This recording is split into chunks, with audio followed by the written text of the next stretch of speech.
করতেছে দেখেন নাই, কি পাগল হয়ে গেছে একেবারে, কি অবস্থা মানুষের মধ্যে।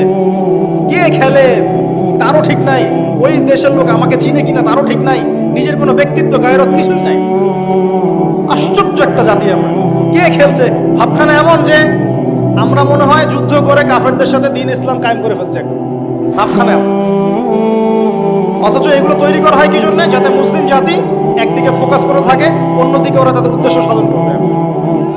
সারা ওয়ার্ল্ডের চেহারা একদিকে ফিরাইছে, এদিকে দেখো, এই যে খেলা দেখো, আর বাকি পিছনে যে কাজগুলা ঠিকই করছে অলরেডি। কি কাজ করছে কয়দিন পরে দেখতে পাবো।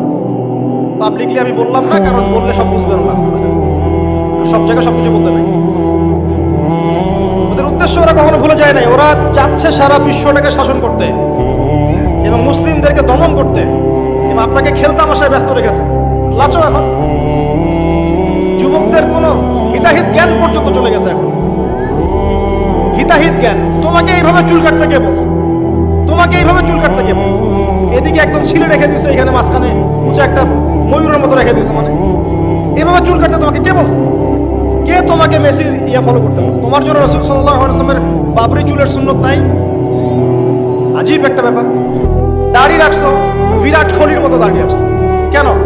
রাসূল সাল্লাল্লাহু আলাইহি ওয়াসাল্লামের মতো ছাড়া দাড়ি রাখতে পারো? আশ্চর্য। আমাদের আদর্শ চিন্তা হবে না? নবী সাল্লাল্লাহু আলাইহি ওয়াসাল্লামের মতো এত সুদর্শন হ্যান্ডসাম মানুষ থাকলে আমি কাকে ফলো করব? যুবকদের পুরো মাথাটাকে ব্রেইন ওয়াশ করে ফেলা হয়েছে। কারণ ওরা জানে খুব ভালো করেই, যুবকরা যদি আল্লাহর পথে ফিরে আসে ওদের সমস্যা আছে।